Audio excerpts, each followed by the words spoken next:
Today's video is all about Mel Kiper Jr.'s mock draft reaction to his selection with the Detroit Lions pick at 28. We're going to go over that pick. Is this the right fit? What player is he going to be bringing to the Detroit Lions? Is this the right culture fit? Is it a player of need and all of that? So we're going to go over this player and how he could help out the Detroit Lions.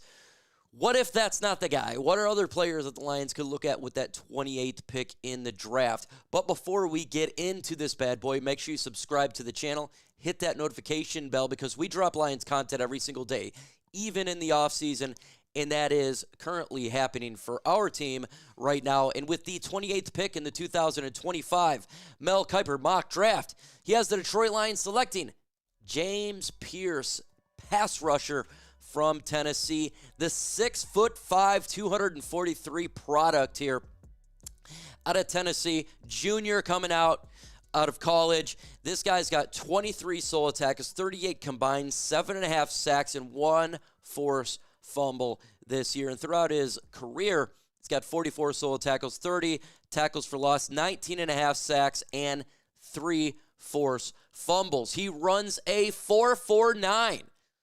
That is quite fast. He profiles as an immediate impact pass rush specialist, ceiling develop into a complete three-down pass rusher. He does have elite get-off skill and bend. That's the type of a player that he's bringing here. But you notice something here, folks. We're going to go back to this. 243 pounds. That is a light pass rusher, and if you know Brad Holmes, he likes the heavier pass rushers, man. 24 pounds on their body. He likes the bigger guys, but make no mistake, Pearce is a great player. 100% is. So I got a question for you. Do you want James Pearce Jr. to be drafted by the Detroit Lions? W, if you want. D, if you do not want him to get in there. Today's video is sponsored by Game Time, the fastest and easiest way to buy tickets to sporting events, concerts, comedy shows, or whatever. Their lowest price is guaranteed. That's the Game Time guaranteed. And let's keep it about going to a game is much better being at a house. The Pistons are hosting the Bulls on Saturday. Big game. And if you want to get tickets, go to Game Time. Our friends from Game Time is a new feature. It's called Game Time Picks. And what it does, it filters out all the fluff to get the best deals on tickets so you're not spending hours looking for deals on seats when you can just get it right there. There's no time wasting. How do you find this? Well, you get the Game Time app. Select the venue you want to go to. That's going to be in a 3D view. Select the Game Time Picks button on top of the screen, and it automatically does the research for you, and it filters out the tickets in the database, give you the best deals and seats, so you don't spend hours looking for a bunch of different tickets on different ticketing sites. You can get exclusive flash deals and tickets for football, baseball, basketball, concerts, and more. In the middle screenshot, by the way, I think it's a fantastic feature of the app. It shows you where your seat is. Move phone left to right. You can see this around an area kind of like a 3D live photo. Also, all pricing is right there for you. There's no hidden fees at checkout. So take the guesswork out of buying tickets with Game Time today. If you're new to Game Time, plug in Chat Sports and you're going to get $20 off your very first purchase. Again, go to the redeem code section. You plug in Chat Sports. You're going to get $20 off your first purchase. Terms to play. Got a create account. Get an email to save that money. The link is going to be in the comment section and description of this video. So if you're buying Lions tickets this year, make use of Game Time. Download Game Time today. Last minute tickets and lowest prices guaranteed. We're going to go ahead and get into some strengths and weaknesses of this player really quick. And let's go ahead and jump to some strengths here. He's got the explosion. We already talked about that. The high-end get-off, man. That's something that Aiden Hutchinson has, and that's something that's hard to replicate in the NFL. He possesses remarkable bend. And again, when you're trying to get to the pass rush, you got to have that bend and flexibility. He is a little bit lighter, so that does help. Advanced hands usage, we all know on the defensive line or in the offensive line, you got hella good hands.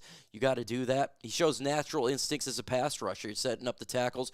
Suitable for creating the pre-snap advantages. He has excellent spatial awareness. And what's good is he can help out with that. Stopping the run. He's not going to go ahead and not set the edge. It's something that he could do.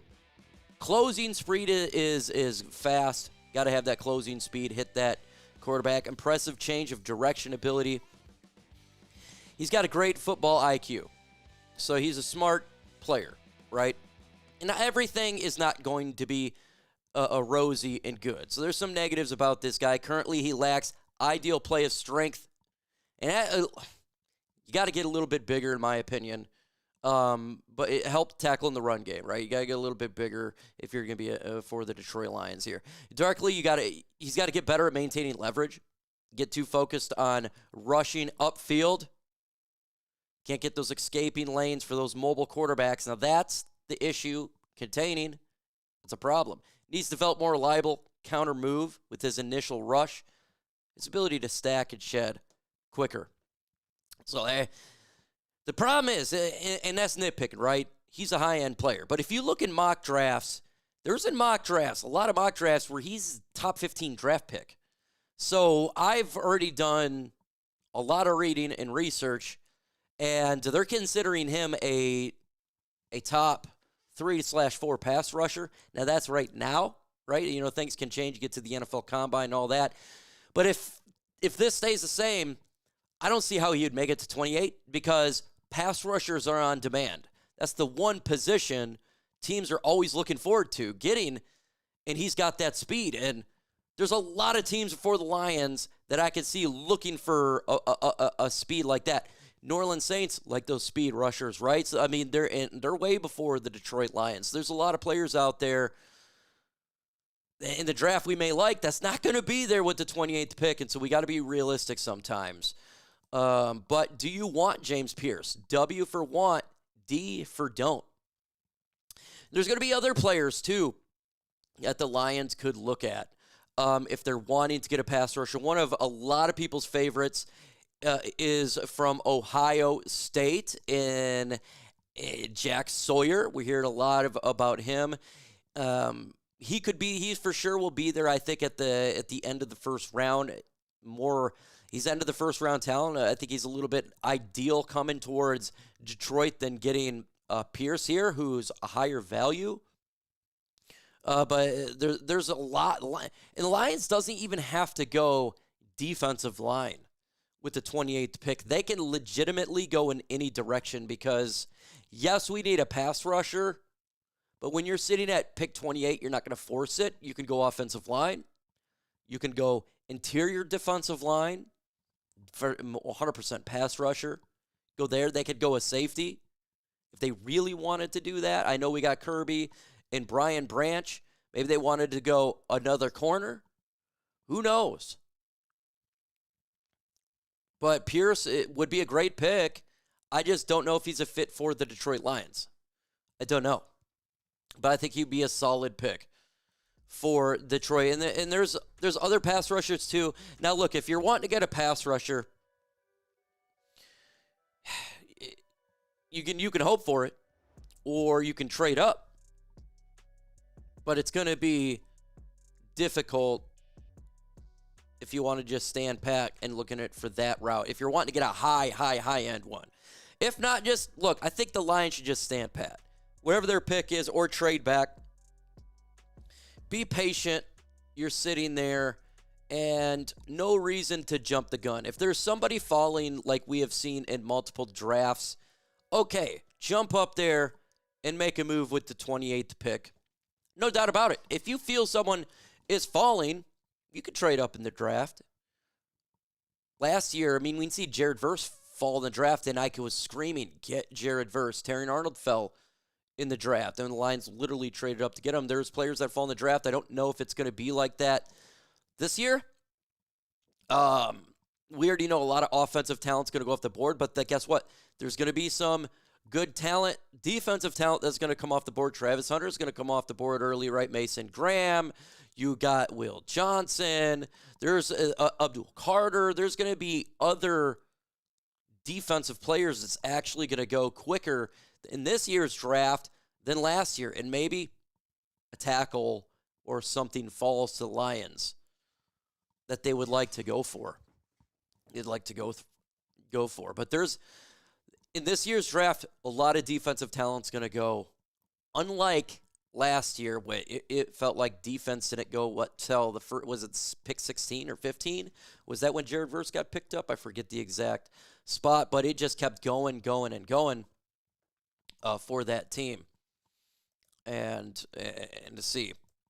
Make sure you go ahead and hit that like button, folks. Let's get to, 100 likes in this video, because we're going to be talking about the NFL draft and free agency and offseason. on here. Now, look, I know a lot of people are upset about us losing, but it's all about the draft. It's all about free agency in the offseason now and building this team up the correct way. We got the $6 cap around $65 million. We got a ton of draft picks, right? First, second, now a third, fourth, sixth, and 2 sevenths. That's plenty enough. Yeah, it's not the fifth pick in the draft. Okay, it's the 28th pick and the 60th pick, and to be determined for the rest of the selections because still the season's going on. Not everything's put in place. You don't even have conditional draft picks that's been handed out as of yet, so we got to wait a little bit. And I know a lot of people say, why are you even talking about a Mel Kiper mock draft? I enjoy mock drafts. I enjoy what Mel Kiper has to say. He is wrong, but a lot of people are wrong about mock drafts, and he spends a lot of time on these prospects, and I enjoy mock drafts. I enjoy listening to a lot of people's mock drafts, whether it be ESPN's or your mock draft. It could be just a content creator's mock draft. I get into the NFL draft quite a bit.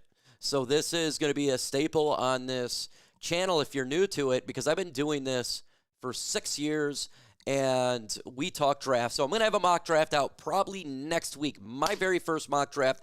It will give me the weekend to really jump into a lot of prospects and get into a lot of defense and some offense and what the Lions need. Right now we're kind of depleted with coaches, but we know what Brad Holmes likes, so we can at least go but his ideas. Again, hit that subscribe button. It don't take much to do it. Hit that like button. It does help out. With that said, folks, adios.